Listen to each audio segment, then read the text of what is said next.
From the city of brotherly love, this is Shark Bite Biz with David Strausser. You just arrived to the newest episode of Shark Bite Biz. I'm your rockstar wannabe host, David Strausser, and this is your place to learn how to grow a business during complete global chaos. Today, we're going to talk about hospitality marketing. First, though, remember, please download the Shark Bite Biz app in the Google Play Store. Yes, sorry, Android devices only right now. We'll have Apple soon for season 5, though. And in that app, you can find every single episode of the show. That means all the audio, every video, all the video clips, everything is right there in the app. Plus, you can buy our fabulous coffee bread right there in the app. All you gotta do is just hit that little menu button, tap on coffee store, and you can get Dead House Coffee right there in the Shark Bite Biz app. But if you don't want to go through the app, you can always support us by going directly to deadhousecoffee.com. Make sure you use the code SHARK. You'll get 20% off your order. We'll get all the proceeds to continue helping build the biggest and best show we possibly can. Back to today's show. Being a successful leader means one thing, really. I mean, you have to learn how to fail, and you have to learn from those failures. We're going to chat to an entrepreneur, an amazing small business owner, a previous small business owner that really failed horribly at owning a bar, and he'll tell us about that, and basically found his future as the chief marketing officer in the hospitality marketing space. So, who do we have today? None other than David Rev Ciancio. David Rev Ciancio has prior experience as the chief marketing officer for a SaaS company and has transitioned into a hospitality marketing consultant, helping both restaurants and tech companies with demand gen and customer retention. As a former New York City bar owner himself, Rev knows exactly how hard it is to operate and brand a hospitality business. With more than 20 years experience in B2B digital marketing and business development, he works with SaaS founders, CEOs, restaurants, brands, and consumers in the hospitality marketing and technology world. So hey, without further delay, let's bring Rev right on in here. Business strategy. Rev, welcome to Shark Bite Biz. You, my friend, you just became Shark Bait. I have definitely been called worse things, but I'm grateful to be here, so thank you. Oh, no, I'm great. I'm very grateful you're here because you're a foodie, you're in the food industry, and I love food. That's one of my biggest things I think I missed moving from LA to Philly. Was in LA, I could throw a dart at the globe wherever it lands within 20 miles max. I got a restaurant from that country. Not really that experience here in Philadelphia. It's mostly just straight up Italian food and Chinese food. But that has been one of that, and the music scene have been the two hardest things for me moving coast to coast. But we're so grateful for having you on here. And I've got to ask you, very first question, it's been a tradition since our very first episode, is what's your experience? What's your background? What do you do? How did you get where you're at? Basically, tell us in a nutshell, okay? What makes Rev? That is probably longer than we have time for, but I basically failed at a lot of things. I failed at a lot of things and ended up as a hospitality marketing consultant. What was the biggest thing you failed at? Owning a bar. Okay, there you go. So you owned a bar, but you landed in the hospitality marketing area. Yes, the story. I'll give you the briefest version of the story. So I graduated. I wanted to be a radio DJ. In college, I got that job, and within about 3 weeks, realized it was the worst job I'd ever had. And then I wanted to move to New York City to be in the music business, and I moved here when I graduated college to go do radio promotions.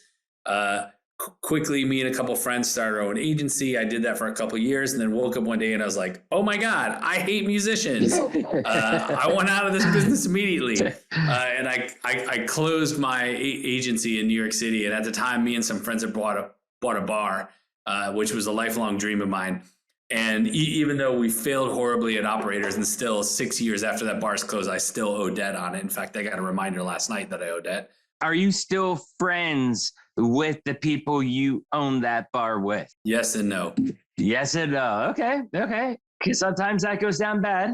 That's why I thought I'd ask. It depends on which person you're asking about. Anyway, it doesn't matter. Yeah. However, it created probably the most intense life lessons I have ever had, which is typical for these types of stories. But when we lost the bar, and like I said, I still owe debt on it. I sort of realized, like, people called me like, "Oh my God, how did you guys close? Like, you were on the best, every best of list, and you had a 4.5 rating on Yelp, and like thousands of people on your email list, and every time we went there was an amazing time." And like, yeah, on paper, but we were horrible operators. And other restaurants and bars started calling me and being like, "Oh, how did you get so many 5-star reviews? How did you grow an email list? How did you get high on Google search?" And I was like, "Oh my God, I have a skill set. My skill set is hospitality marketing." And that's a skill set that even in 2022 is kind of missing from the restaurant business. Like, they're operators, they're not marketers. And that sort of realization was like, "Oh, I'm actually really good at this. I'm just bad at operations." And I went headfirst. And I've been in the hospitality, marketing business since. And at the end of 2021, actually opened a hamburger shop here in New York City. So that's awesome. Well, congratulations with that. A couple things there. I swear this is crazy that the email list. Now, I don't know if you believe me or not, but seriously, out of our last maybe 40 interviews, I would say 30 people have brought up email list. And to me, I believe it. I totally believe it, because I have all the business owners, all these experts saying about it still being the top way to reach customers. It just, I don't know. Like, to me, it's a tough pill to swallow, just because we're in 2022. There's TikTok, there's Facebook, there's Meta, whatever you want to call them. There's Google, there's Yelp, there's all these other things out there. But yet, the oldest technology of them all, being email and email list, is still the most successful. I mean, doesn't that kind of blow your mind a little bit? I mean, let me put it to you this way. I have my own podcast we discussed offline before we started here today, where I interview really high-level executives at large multi-unit restaurant brands, and I ask them one question: how do you successfully market at the local level? Like, look, sure, can you take out a Super Bowl ad? You could, but how does that help your store in Reseda? You know what I mean? So like, I want to know, like, how do you help the individual store? Anyway, long story short, I asked them all, what's your top channel for acquisition? What's your top channel for retention? I'm telling you, 10 out of 10 times, the number one answer I get from people that have hundreds of locations of restaurants and how they affect retention is email. It's the number one answer. It's everybody's answer. And it's not because everybody has the same playbook. It's because it works. You know what I mean? It's like TikTok is great. Instagram is great. I have 700,000 followers on Instagram. It's great. I love it. But I don't own a single one of them. And I actually logged off of Instagram yesterday and said, I'm out of here for a while, because I posted something that got less than 100 likes. Now, likes are really not the way to measure performance of content, right? Calls to action are. But still, I have 101,000 followers and only 48 of them liked it. Meanwhile, it's a video of an unbelievable amount of barbecue. Like, it's exactly what does well there. So my point being, like, I also sent out an email this morning promoting my new ebook, and more people clicked on that email than saw that video on Instagram. So like, yeah, why wouldn't I prioritize email? I can put my message where your eyeballs are. We go through the same thing with this podcast. Like, for example, we have some clips that are, they're just outright amazing. And look, our show's targeted towards busy people, young executives, small business owners, business professionals, marketing people like that just don't have all the time in the world. They usually have limited time, limited attention span that they can dedicate. And the clips, we call them shark bites, appropriately named. they rack up some decent views. Now, you just don't see it on YouTube. I do post those to LinkedIn directly or Facebook directly or Twitter directly as well, too. But I'm looking at it's like, okay, on Twitter, I got 5,000 followers. Okay.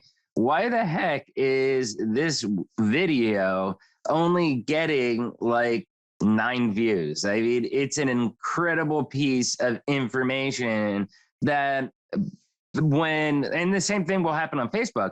Now, if I throw some ad money around it to get some targeted eyeballs to get the exposure, then it's like all of a sudden, oh, wow, we're getting likes, we're getting comments, we're getting shares, and we're getting a crap ton of views. And I think that's what the bias is. They're limiting your audience, even though you've earned that many followers. They're limiting how many people that could do it because they're trying to milk every dollar they can out of you. And I think that's where email has the total benefit then, because you're guaranteed they're going to receive your content. Now, whether they actually open it and read it is another discussion. Okay. But you're guaranteed that they're going to receive it if you have a good email list. Well, you're guaranteed to get it to their inbox. Right. Exactly. That's what I'm saying. You're guaranteed. You're not guaranteed that they're going to read it, but you're guaranteed that it's going to get to their inbox. Whereas with Facebook, unless you pay for ads or with any of the other social media platforms, I mean, even with that, I mean, you might not even get it to all your followers. I was going to say, so I have 2 types of clients, right? I run a hospitality marketing consulting business. I have 2 types of clients. Some of my clients are restaurants and I help them with their acquisition and retention marketing. And some of my clients are solutions providers that sell to restaurants. So like technology, distributor, software, right? In the last 3 weeks, I've actually told every single one of my solutions provider clients to stop advertising. Stop advertising. No, on social media. I am not confident in 2022 that lead gen for a B2B organization can be done effectively, and that includes the budget on social media. I don't. I've yet to see it produce for any one of my clients. And these are smart people with good budgets who do hard work and have great content. I think social media has dug itself into a hole, and that the revenue is more important than the deliverability. And so like I said, I logged out of my own Instagram account yesterday and said, F you for a minute. I spent $800 in advertising in January. I realize that's an infinitesimally small budget compared to what other people are spending, but like it was big to me. Okay. And I drove 2 conversions out of it for a free item. I spent $400 CPL. That's insane. Why would I continue to do that? No, that's totally insane. Now, to pivot topics a little bit, something else that you mentioned was the operational side of things. And I think this is really where you and I can, spar a little bit, but in a good way, because I think you're going to find that we probably have a lot of the same thoughts and approaches on this. Operationally, you look at people in the hospitality industry, I would say let's look specifically at the food industry. A lot of those people are probably more of what I would consider the creative type people. Would you agree with that? No, when you say food, I'm assuming you mean hospitality, not packaged goods, correct? Right. So like a restaurant, stuff like that, people that are designing menus or concepts or theme type bars or whatever it may be. A lot of those people, I find that they're more of the creative type individual, and that's why they're creating this experience, this menu, this type of stuff. They've got that artistic type of value in them that's kind of dominant. Do you think that's true? Yeah, I think there's a shade of degree between artistic and entrepreneurial. Right. But I think they come from a similar side of the brain. And I do find that there's a lot of people in the hospitality service industry that are either and or both artistic and entrepreneurial. But what I found out is that those people that are the artistic, creative, entrepreneurial type, they're the ones that most specifically lack the organizational skills as far as operations go. They're the ones that really struggle with getting a business to run profitable. They have an awesome idea, they may have an awesome menu, but how does it work behind the scenes? You know, are food deliveries coming in on time? Are you well stocked? Are you prepared? You know, do you have all those things lined up? And that's where they're missing the check mark boxes. It sounds like that's like, even with their own personal story, that may be some of the areas that you struggled with on the business management side of things. Yeah, well, I was like, I mean, look, in the food service business, it's operational driven, and that's why they call them restaurant operators, because it's an operation. And where you really get success is when service, which is a function of operation, right, matches experience. Like when your service and your experience match and exceed expectation is where you have a win, right? So you do for a restaurant to really be successful, their operations have to be super tight, and then the deliverability is the food and the experience, right? Operations is what makes it happen. That's the other piece. And then I always like to joke that where the restaurant victory really happens is when marketing and operations have a handshake, and it's called markerations. Because marketing likes to write checks that operations has to cash. Hey, we have this great idea where we're going to do like March Madness, and we're going to pit this dish against that dish, and we can do this and blah, blah, blah. Like, yo, man, kitchen's still got to make that happen. So markerations. Right. And it sounds close enough to margaritas that I'm totally bought in. So you know, one of the things that you also do is that you have a SaaS company that I imagine helps those businesses on the operational side. How has the SaaS business, I mean, what does it do? Explain to us what the SaaS company is. So I don't own a SaaS company. I'm not part of a SaaS company, but what we do, we are related to SaaS. So I'm a part of an it's complicated. Even my wife doesn't get it. I mean, she's amazingly genius. So Branded Strategic Hospitality we are an investment firm. So we take venture capital or funding and give it to early stage startup hospitality tech companies who are growing. And essentially they use that money for whatever they need to invest in. But we typically are only early stage investors. And we invest in companies that are very operational friendly.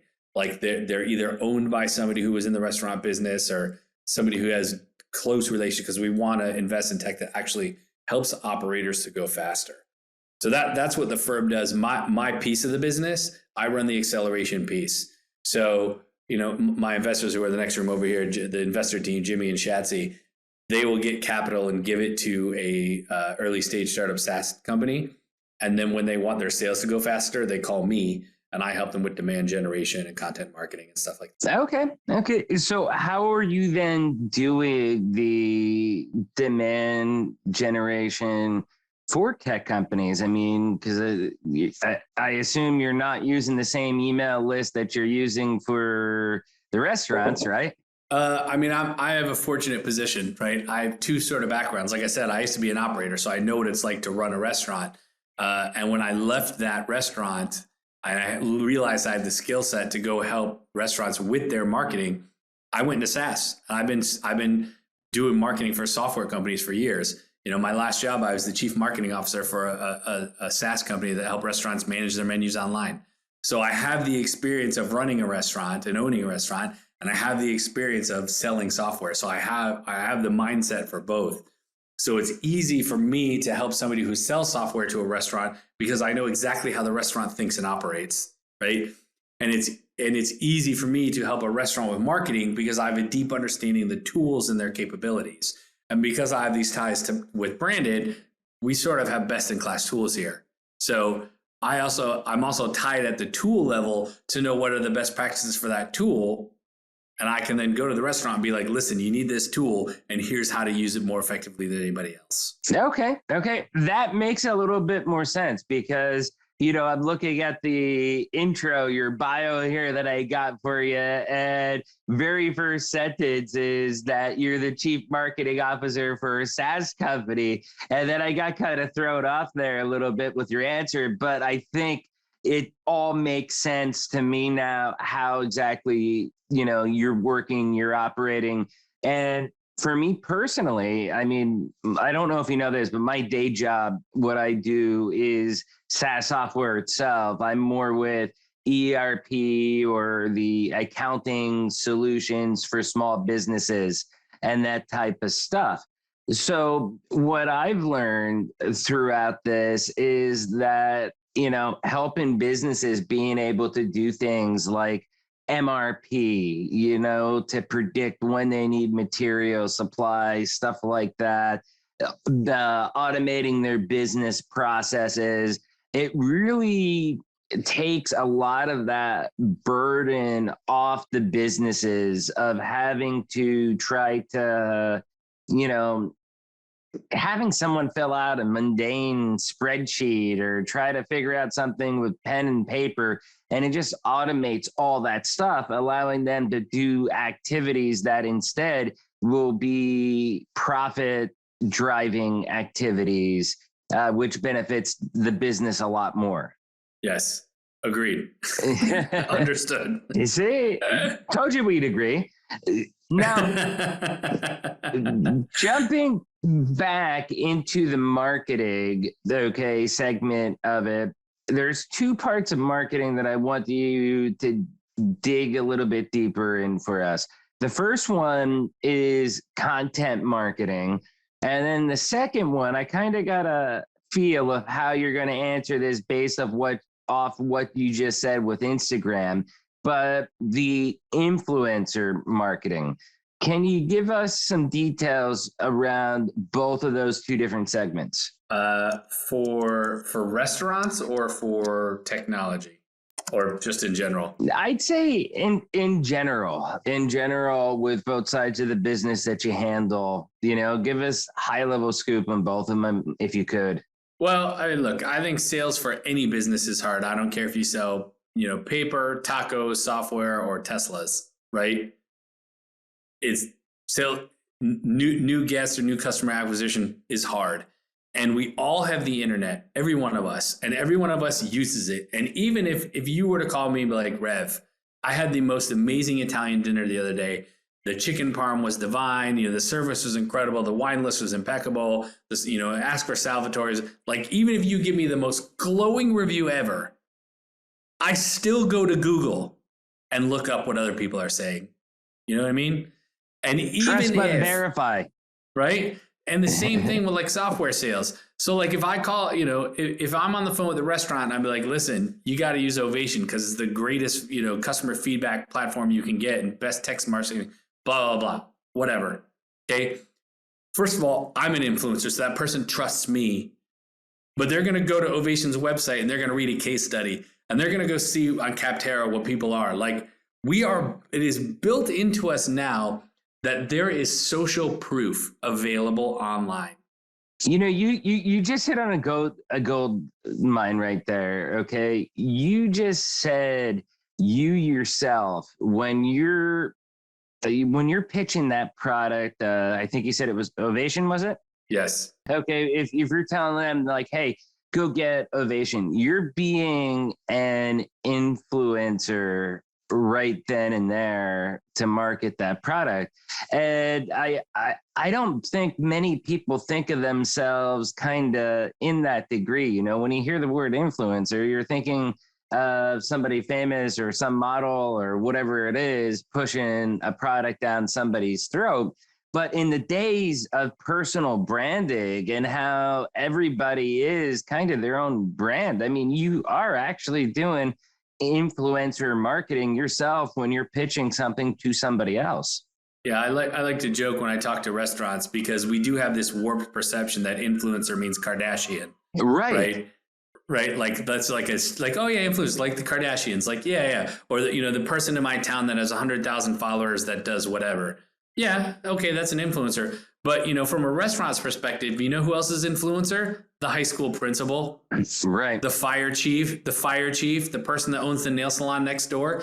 Anybody that has influence over other people's decision-making process or the way in which they become aware of a product or service is an influencer, right?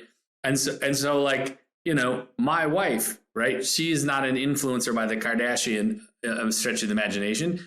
She has 1,500 followers on Instagram. And if she talks about a pizza place that she likes, the other moms in our town who are friends with her will be like, ooh, we got to go check out that. She's an influencer, right? It is people who have influence. And so from a business perspective, I think you have to understand it doesn't matter if you're a pizza place or a software company, because you have to understand who are the people that have influence over a segment of the market you want to speak to, and how can you connect with them in a meaningful way that they might want to recommend what you do to another person. Now, in the retail world, it's easy. It's leave us a review on Google.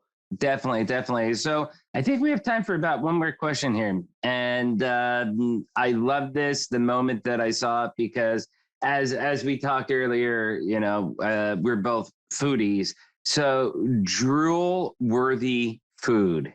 What's your definition of drool-worthy food? Explain that to us. Man, so, look, I think we're all on social media. If you are scrolling through Facebook or Instagram or even TikTok and you stop because of something you saw that looks amazing and you want to eat it, that's drool-worthy food. And, I wrote an article several years ago called Instagram Ruined the Bologna Sandwich. Like, we all grew up eating bologna sandwich. Well, maybe not all of us, but a lot of us grew up eating like, two fried bologna and mustard. Yeah. I grew up with like 2 slices of white bread with a piece of bologna in the middle, and I was happy.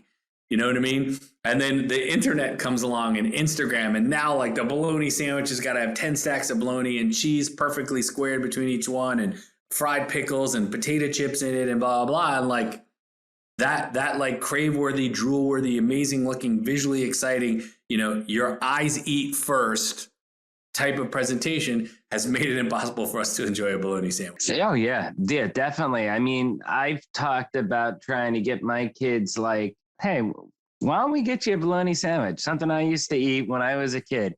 I mean, even just something simple like grilled cheese and tomato soup, and they're like, nah, like they're past that. They'd rather have some kind of chicken taco quesadilla or something like that. And it's just it's crazy how things have changed because of that social media construct that you're talking about there. So out of the whole world, what is your favorite cuisine? What's your go-to food? Oh man, I don't know that I have one that is like such a difficult question. In my bio, it does say that pizza is my religion, so we'll go with that because it is. Pizza. I'm a big pizza fan, but it would, for me personally, I would say the Baja Med and also Peruvian. My wife's Peruvian, so I'm used to craving a lot of different Peruvian foods like ceviches and stuff like that. So.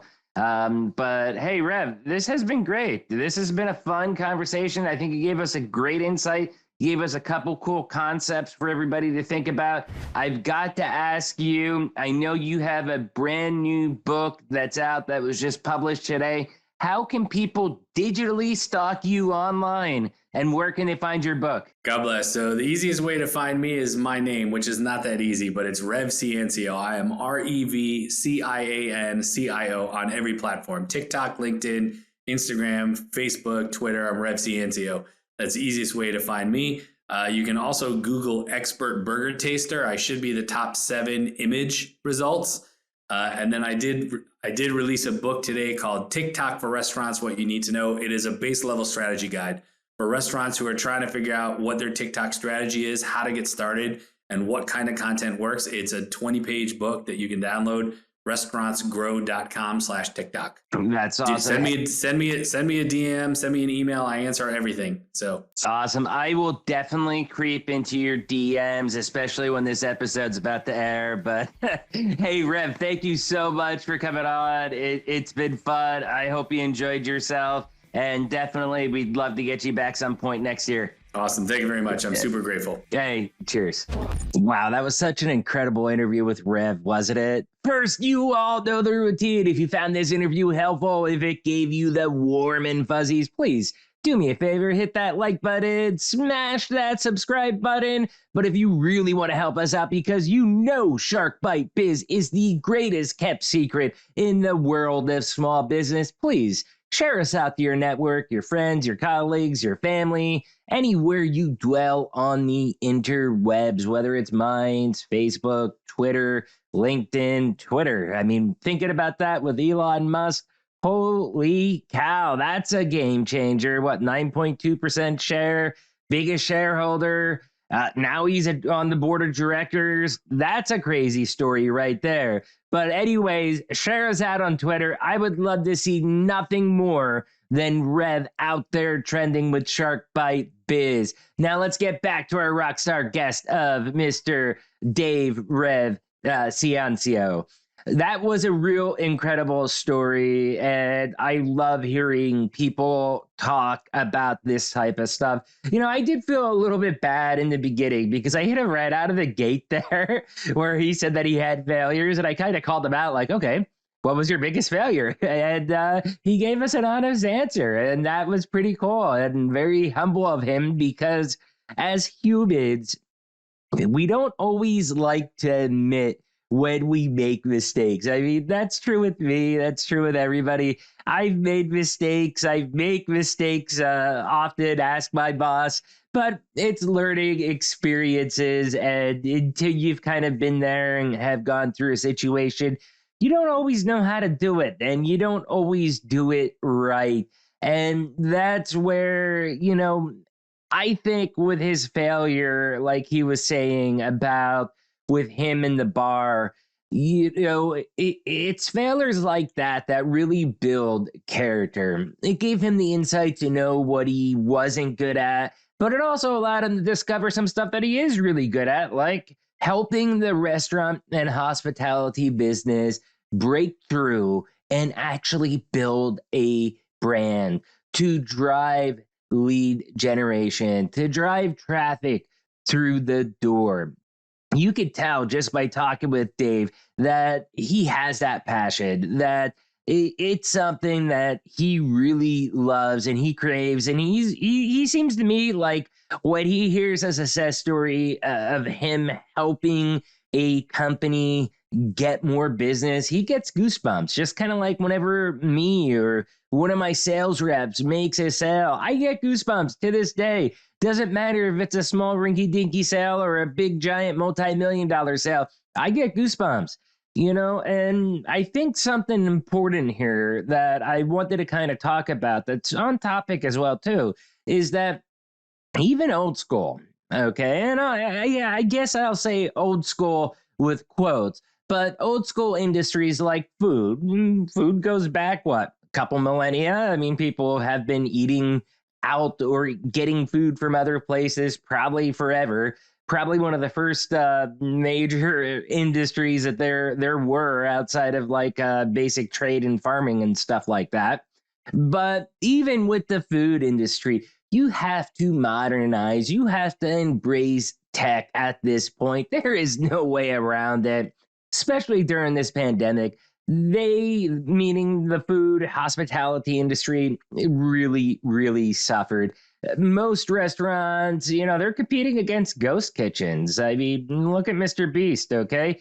Mr. Beast Burger helps a lot of people, but they're essentially a ghost kitchen, just operating as in another restaurant. So it's pretty crazy out there environment to where good food, amazing service alone these days are not going to get you the foot traffic because it goes back to the pandemic. We all kind of got really complacent and lazy, and we just want to pick up our phones and order food through an app and bing, bang, boom, done, and I've done that too. I've done it a lot, especially going through the back injury that we've had where we've cooked a little bit less and ordered out a little bit more. But I'll give you a great example. I found an amazing Indian food restaurant called Biryani City in Norristown, Pennsylvania. It's right outside of Philadelphia for those that don't know the area.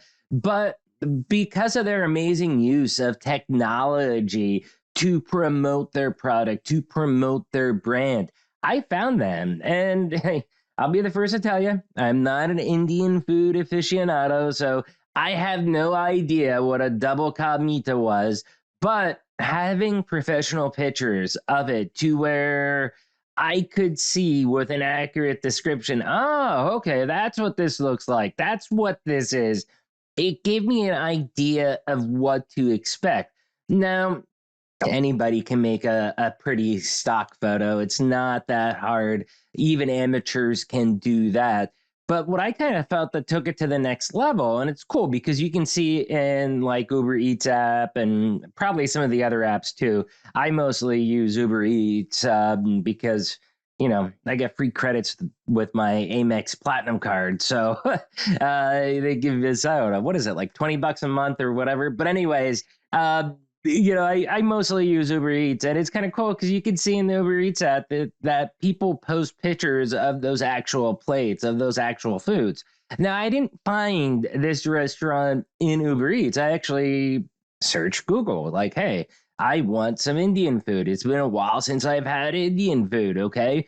What places around here would be good? And I started a search, and that's where I was able to find not only beautiful pictures of the food prepared, but then I also found it from customers themselves that have ordered the same food, same plates, posting their images on things like Yelp and sites like that.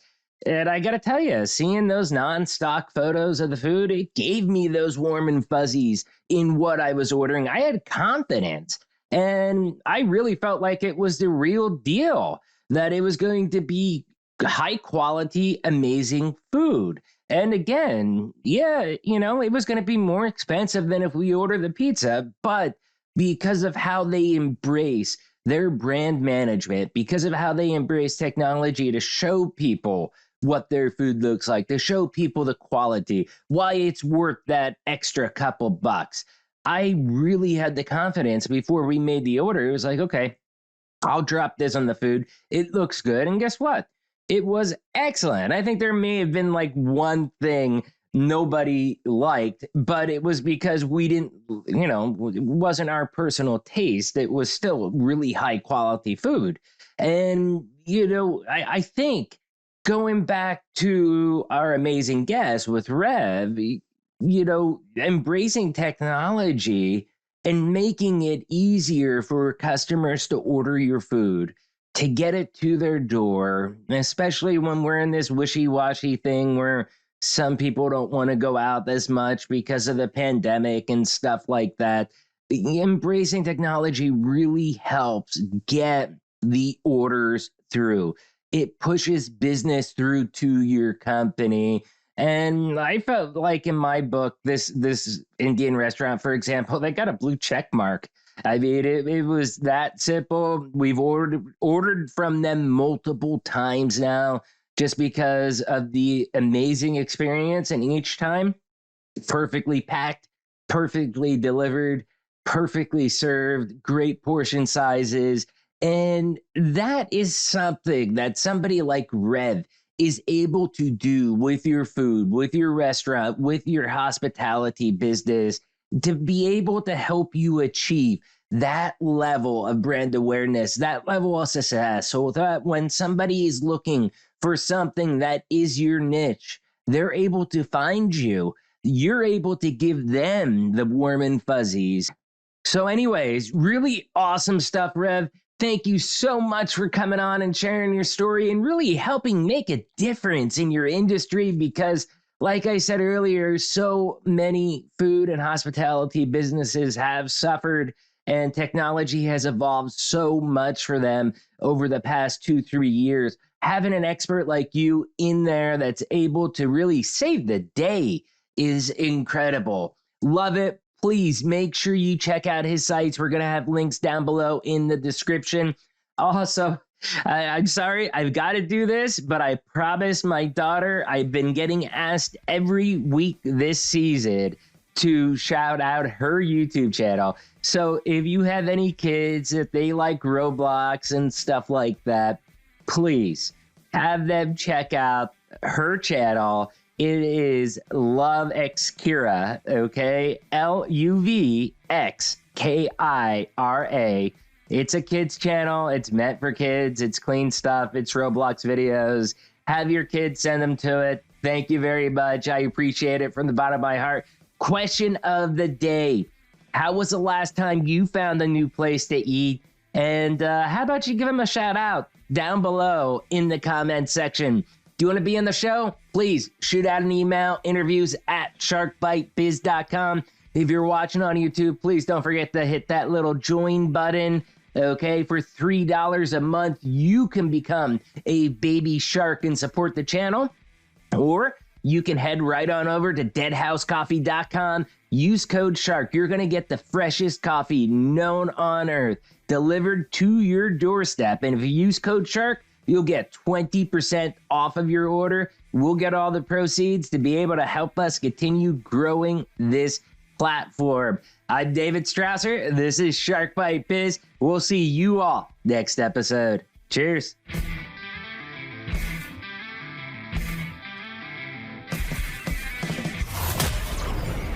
Thank you for listening to Shark Bite Biz.